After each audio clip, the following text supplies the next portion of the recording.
Baiklah, yang pertama adalah cara merekrutmen peserta dan analisis kebutuhan pelatihan. Rekrutmen dan seleksi menurut Randall S.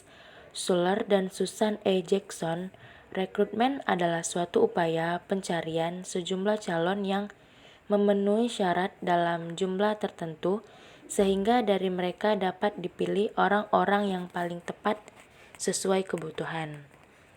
Pelatihan menurut Shimamura mendefinisikan bahwa pelatihan adalah serangkaian aktivitas yang dirancang untuk meningkatkan keahlian, pengetahuan, pengalaman, ataupun perubahan sikap seorang individu. Baiklah, selanjutnya ada kendala dalam rekrutmen. Berbagai penelitian dan pengalaman banyak orang dalam hal rekrutmen menunjukkan bahwa kendala yang bisa dihadapi itu dapat mengambil 3 bentuk, yaitu kendala yang bersumber dari organisasi yang bersangkutan sendiri, kebiasaan para pencari tenaga kerja sendiri, dan faktor-faktor eksternal yang bersumber dari lingkungan di mana organisasi bergerak. Selanjutnya yaitu sumber-sumber rekrutmen. Yang pertama adalah pelamar langsung. Pengalaman menunjukkan bahwa salah satu sumber rekrutmen yang selalu dapat dimanfaatkan adalah datangnya pelamar pekerjaan ke organisasi. Yang kedua yaitu lamaran tertulis. Sumber lain yang wajar dipertimbangkan adalah lamaran tertulis yang dikirimkan oleh para pelamar. Sebagaimana halnya dengan lamaran langsung, para pelamar yang mengirimkan lamarannya secara tertulis mungkin hanya mencoba saja tanpa mengetahui secara pasti apakah dalam organisasi yang menjadi alamat lamarannya ada lowongan atau tidak. Yang terakhir yaitu lamaran berdasarkan informasi orang dalam.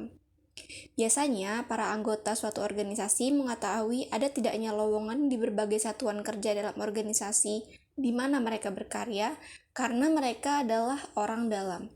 Pengetahuan mereka tentang lowongan yang tersedia dapat dikatakan lengkap yang mencakup berbagai hal seperti sifat pekerjaan yang harus dilakukan, persyaratan pendidikan dan pelatihan, pengalaman kerja, dan status dalam hierarki organisasi. Selanjutnya itu ada keunggulan dan kelemahan rekrutmen internal dan rekrutmen eksternal.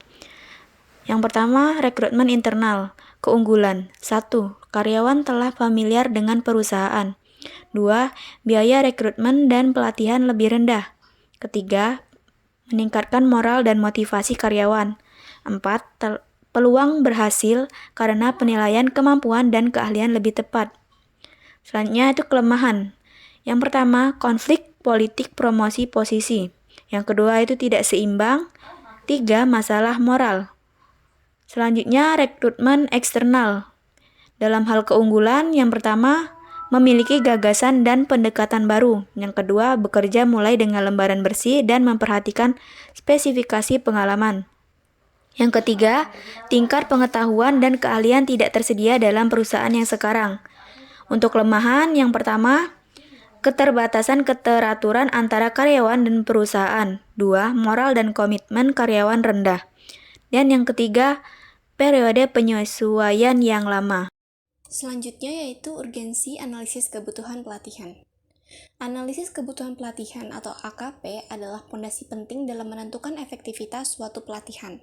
Tujuannya adalah untuk mengidentifikasi kesenjangan antara kompetensi yang dimiliki pegawai dengan kompetensi yang dipersyaratkan agar pekerjaan dapat dilaksanakan dengan sukses dan untuk menjawab tantangan pada masa yang akan datang. Manfaat yang diperoleh dari analisis kebutuhan pelatihan adalah tersusunnya program-program pelatihan sesuai dengan kebutuhan organisasi, efisiensi biaya organisasi, dan paham terhadap permasalahan dalam organisasi. Kemudian, tingkatan analisis kebutuhan pelatihan. Menurut Noe, analisis kebutuhan pelatihan dalam suatu organisasi berada dalam 3 tingkatan atau level analisis. Yang pertama yaitu analisis kebutuhan pada level organisasi, yaitu analisis berkaitan dengan kinerja seluruh organisasi. Yang kedua yaitu analisis kebutuhan pada level tugas atau pekerjaan, yaitu analisis yang mempengaruhi kelompok pekerja tertentu dan tugas-tugas tertentu di organisasi. Dan yang terakhir adalah analisis kebutuhan pada level individu, yaitu yang mempengaruhi kinerja individu atau yang menjadi kebutuhan individu.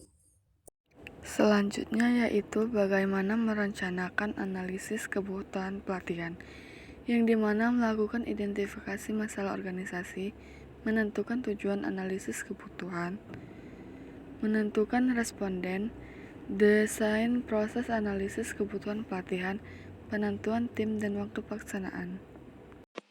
Nah, jadi kesimpulannya, rekrutmen merupakan suatu proses penerimaan calon tenaga kerja untuk memenuhi kebutuhan tenaga kerja pada suatu unit kerja atau pada sebuah organisasi. Nah, sedangkan analisis kebutuhan pelatihan adalah suatu kegiatan yang dilakukan secara sistematis untuk atau mengenali adanya kesenjangan antara pengetahuan, keterampilan, dan sikap seseorang yang dibutuhkan oleh organisasi yang dapat ditingkatkan melalui pelatihan atau perusahaan.